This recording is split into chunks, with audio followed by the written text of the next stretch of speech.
5 keys to stop obsessing over a guy. Hi, I'm Antia, founder and creator of the Magnetize Your Man Method. And look, if you are new to my channel, comment, like, and subscribe so you get notified for more juicy videos coming your way. So let's go ahead and dive right in. Number 5 is the Christmas code. So what in the world do I mean by that is this. You don't obsess over Christmas. If you know tomorrow is Christmas, you're excited about it, but you're not obsessing about it. And part of the reason why is because you know it's Christmas tomorrow. So in other words, what happens is when you obsess over something, you actually don't know if it's going to happen. Actually, your unconscious expectation is negative. And so that then, of course, increases your anxiety in your nervous system. Understandably, it gets you into fight or flight. It gets you into sympathetic arousal and all of that, all the things that you don't want. And so the system starts to heat up and you start to overthink and obsess, and you can't stop it because it's really this lizard brain inside of you that has so much power, so much momentum, so much strength, it's so much more than all the other parts of the brain, and it just overrides them all. So next time when you obsess over a guy, really think about, okay, well, if I knew he'd call me tomorrow, would I still obsess over it? Or how can I actually create a positive unconscious expectation for my man?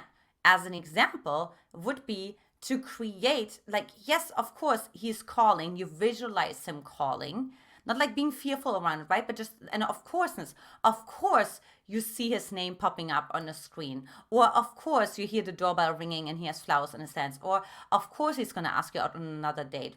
So there is this like unconscious expectation, even in your mind, even in your vision, that is about him actually continuing on with you.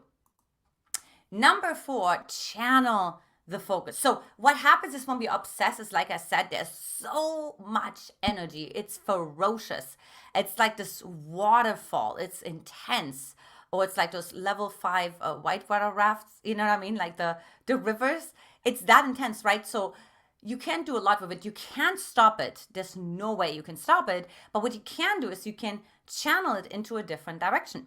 So for example, what I did when I obsessed over a guy, that was like 12 years ago. 12 years ago, and I met him on Spiritual Singles. I don't know if that website is even still existing. And he lived in Chicago, and we had some phone calls, and then out of the sudden, he didn't call as regularly anymore. He didn't text as regularly anymore. And I started to overanalyze, right? Obsess over this guy, that he's the one, and so on. So what I needed to do, I need to channel that amount of energy. And what I did is I wrote 139 times. Yes, I'm not kidding. I'm going to show you one of those pages one day. I trust. Right? So I channeled into I trust, because I knew one quality I didn't have in that moment of obsession was trust. I didn't trust at all. Like, I doubted, I questioned, I second guessed, right? There was a whole breakdown happening of beliefs inside of my nervous system. And instead, like, I really needed to trust. Now, you can do other things. You can write music. I have actually done written music myself. Like, poetry has come through me before, because you really relax into the anxiety. You're not running away from it. You're not trying to do something with it to cover it up, but you're actually saying yes to it. And then what happens is within that anxiety is actually a lot of creativity. So try it out. Now, if you want to learn more about that, I invite you to take my free quiz to attract the right man for you, magnetizeyourman.com. All right, number 3 is knock yourself out. So what do I mean by that? So one principle we have when we're talking about attachment styles, especially anxious attachment styles, is, again, leaning into the anxiety. So instead of actually telling the little girl inside of you, no, you can't do that, you shouldn't do that, it's shameful, it's embarrassing, you can't be needy, you can't be this, you can't be that, right? It's actually like, how strong can the neediness be, right? Like, how much can you obsess over this guy. Just go all the way, go big and then go home, so to say. So if I say knock yourself out, right? Like if you feel like angry, just go for it, right? Like just really punch on the pillow, get yourself a plastic baseball bat. If you don't have that, you can use like a cooking spoon. You can even wrap like some words around it as well. So what you want to, maybe power or assertiveness or trust or whatever it is, boundaries, and just really hit the pillow. And I heard like a little tip was put actually a brown plastic bag over the pillow, because it has more of a sound that sounds more violent, right? Like even though it's not, it's just you're sitting in the pillow, but it has more, there's something in the nervous system that occurs, it has more of like a bigger impact. Okay, and then what happens is you're saying yes to it. So when I say knock yourself out, it comes actually from improv. So in improv, we actually learn like the yes and. Okay, so for those of you who have done this before, so if somebody says something and you build onto it, right? I'm flying like a unicorn in the air. Yes, and there is also a dragon there. Yes, and, right? So there's a building versus like a denial. Like, no, that's not happening. Like, girlfriend, what are you talking about? Okay, so that's what I mean when I say knock yourself out. Number 2 is catch yourself before. Now, this is when you really, in general, are in those kind of patterns where you get into a high levels of anxiety, when you get into high, so it's like a pattern for you, right? It happens every so often. You know, after a certain part in the relationship or in the conversation sequence, this happens for you. And so what you want to do is like, actually, like what happens is this. So you want to catch what's happening at the top of the mountain. You want to understand what's the pivot point. Right? Once the pivot point is passed, now it goes downhill. It has a lot of momentum. You cannot stop it. But if you understand that there's a pivot point, and your pivot point maybe, and this is really helpful, you can really reverse engineer, walk yourself back. Like, what happened before that? What happened before I became anxious?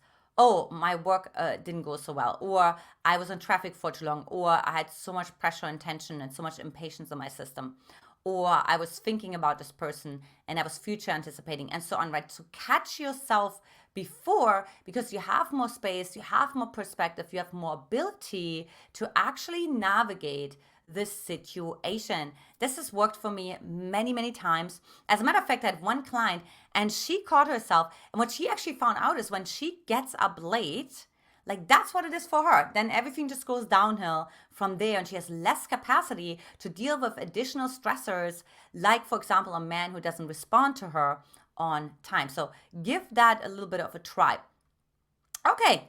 Then also, of course, like you can join my free Facebook group. We are chatting about this all the time. mymfbgroup.com. All right. And lastly, okay, is the very famous number 1 pattern interrupt. So this is like, so you can find what works for you. So this particular one comes from NLP. Tony Robbins talks a lot about it. Pattern interrupt. And so what it essentially is like when you are in a particular pattern, when you feel like there is this sequence of events that's happening and I can't stop it, you can do a pattern interrupt, right? So maybe it's a jump. Maybe you jump up and down. Or maybe it's saying, hallelujah, or whatever, right? You do something that you normally never do. You say something, you move in a certain way, you breathe in a certain way, like, right? Like it could be something like that. You could just actually through breath, right? But you're interrupting the pattern. You know, one thing that you can for sure do, like let's say you're driving, and, somebody cut you off and so on, right? And you're like, we can obsess over this. This is such an a-hole. What's happening and all that. And this applies for dating too, right? But you can actually say like, what a wonderful day. Because what happens is it was like actually like a really aggressive tone from which I said it. But then what a wonderful day is a positive message. And it confuses the brain, right? And it basically sends the brain on vacation short term. So that's a powerful pattern interrupt. And then from that place, you can recalibrate and find out, okay, what is actually working for you? How do you want to move forward? All right. As usual, comment below what key helped you the most to stop obsessing over guys and of course, why. Ladies, this is it for today. Much love to you, and I will talk to you in the next video. Take care. Bye-bye.